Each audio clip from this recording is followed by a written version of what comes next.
Hey guys, this is Miss Mendoza. Today we're going to learn about combining like terms. So some of this might be a review for some of you guys. For some of you guys, it's going to be new. By the time you finish this video, you should know how to combine like terms. All right, so the first thing we need to know is we need to know what a term is. So we're going to start with that.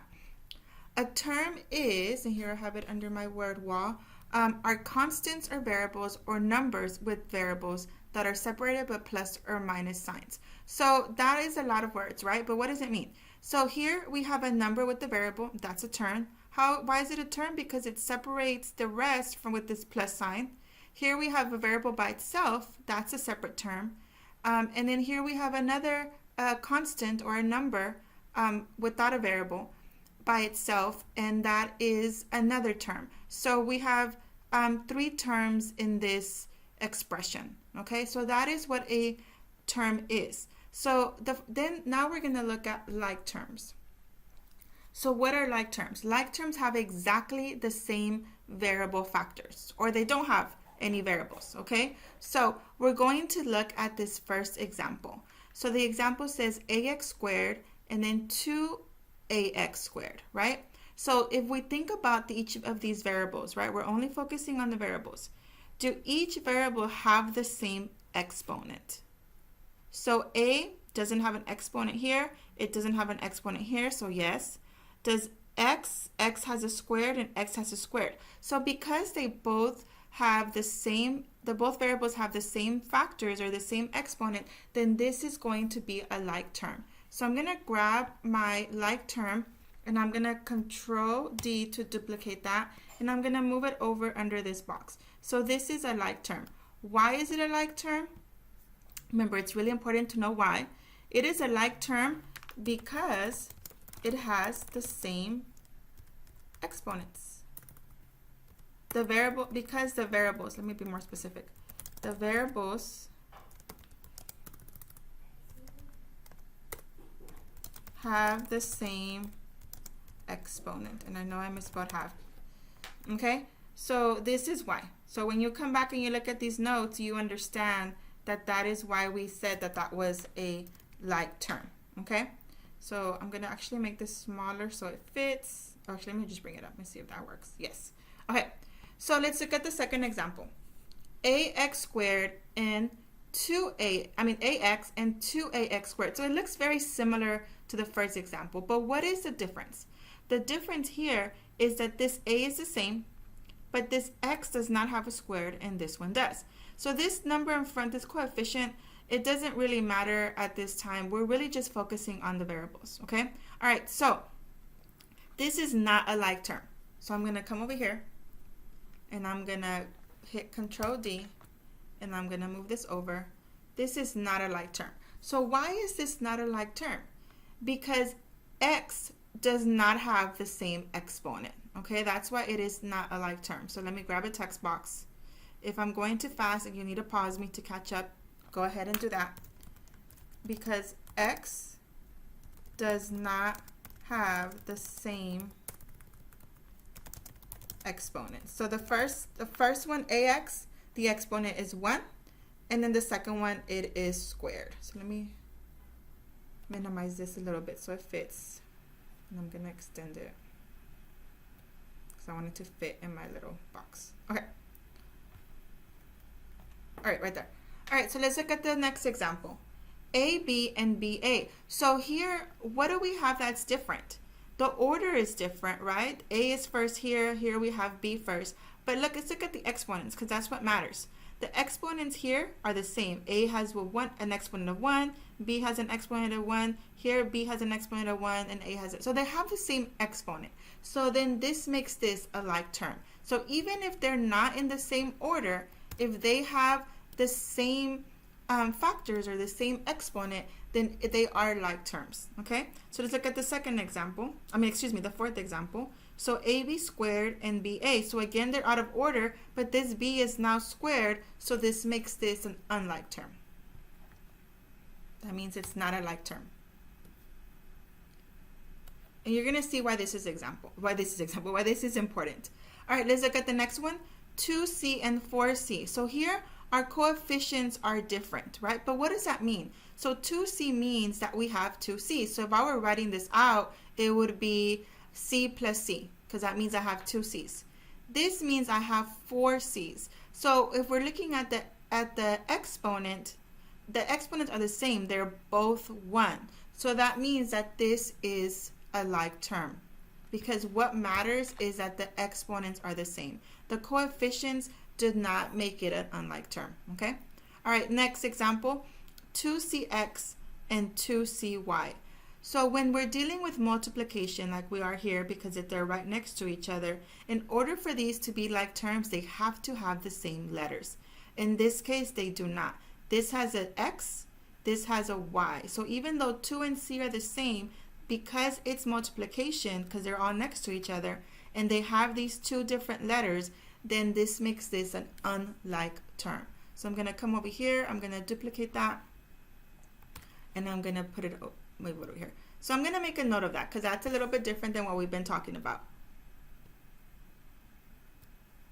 And the reason, let me back up for 1 second. The reason that these is a term, remember terms split, they're separated by plus or minus signs. So when they're all together, that means multiplication, and that means that this is considered one term. So we're comparing these two, okay? So why was this not a like term?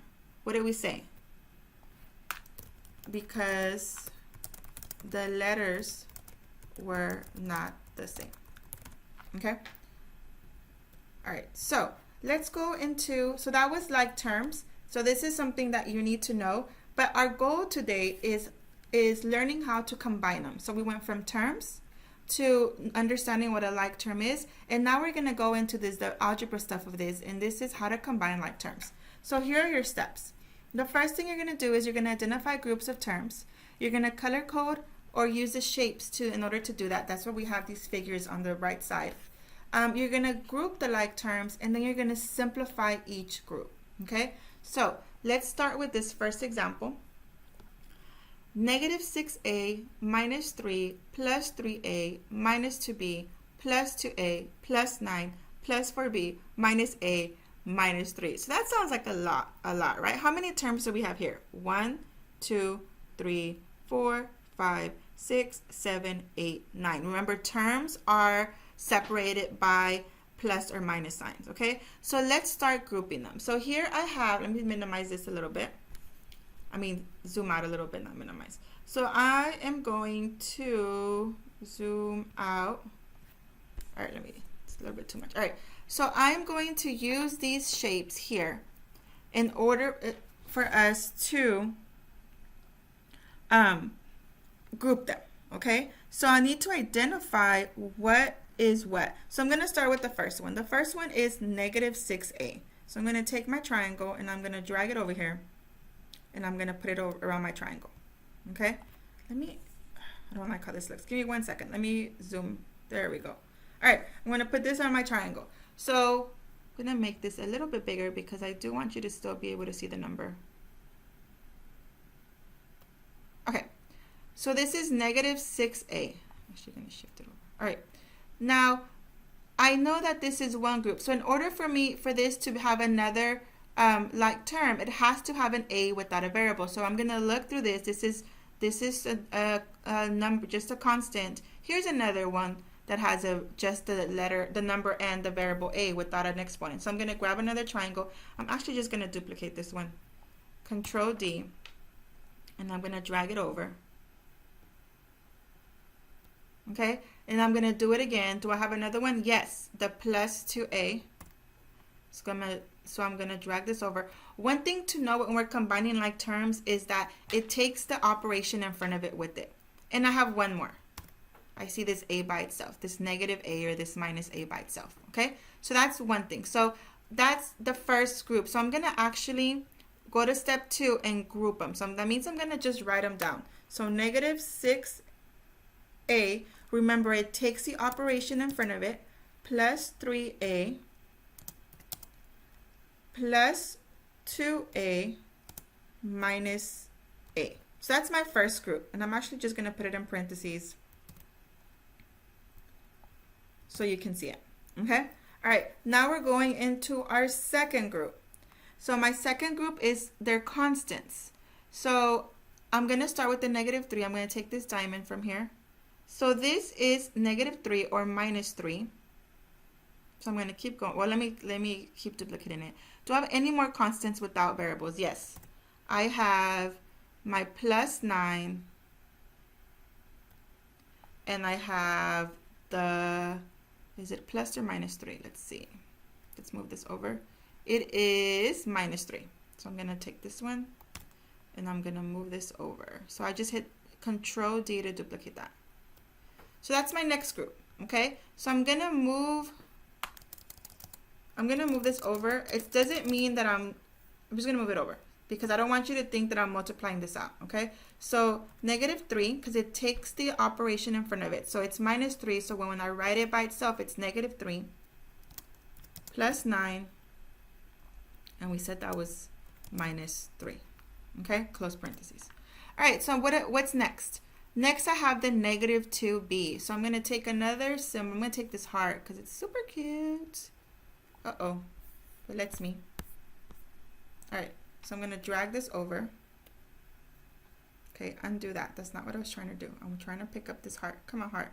All right, move it over. And I'm going to put it over, see, come on, it can work, over this -2b. It has a mind of its own today. There we go. Make it a little bit bigger so y'all can still see the number. And then what else? Control D plus 4b. So I'm going to keep typing here. I'm going to stretch out my text box. So for B, we have -2b plus 4b. Remember, it's a negative because it takes the operation in front of it. So I'm going to separate this out because I don't want you to think that we do distributive property. And we'll talk about distributive property later. All right, so now I'm just going to combine them. Combine them really just means you're adding and subtracting them, okay? So we have to remember our integer rows. So -6a plus 3a, that gives me -3a.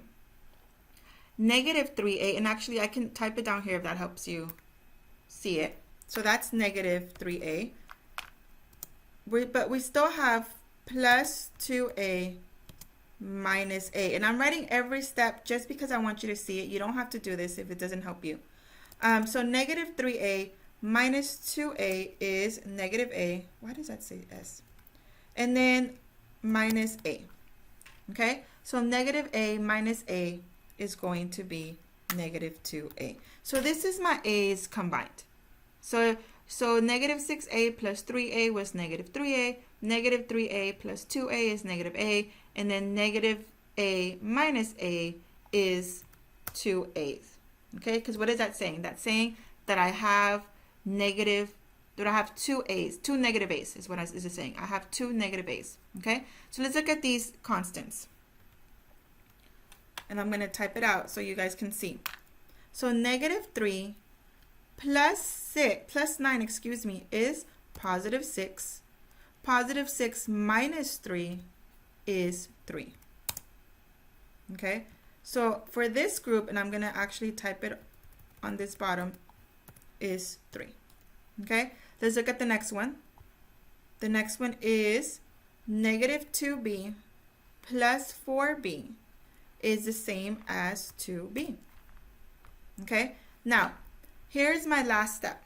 My last step is to write this expression. Okay, so whenever you're writing the expression, usually the correct way to write this is to put them in order by exponent. Okay, in this case, a has an exponent of 1, b has an exponent of 1, so it has the same exponent, but I'm going to start with 2a, and I'm gonna type it out here. So 2a, actually, so I'm going to put it together. The correct way to write it is -2a, and then I'm going to take this 2b and move it over, plus 2b. Why is it plus? It's plus because this 2 is positive, and then my 3 is positive, so that's plus 3. Okay, So that's my last step. My last step is to simplify each group and write them. I should have written write them in the correct order. Okay. So this is how you find. This is, and I'm gonna box. I like to box my answers, so I'm gonna box my answers. My answer. That's my final answer. I want you to be able to see it, so I'm gonna make it transparent. So negative 2a plus 2b plus 3 is my final answer. Okay, so go ahead. I want you to try it here, and then we're going to practice with other examples. I hope this was helpful. If you need to review it, make sure you rewind and you see it as many times as you need to, and ask any questions if you have any further questions. All right, have a great day. This was Miss Mendoza's Math, and see you next time.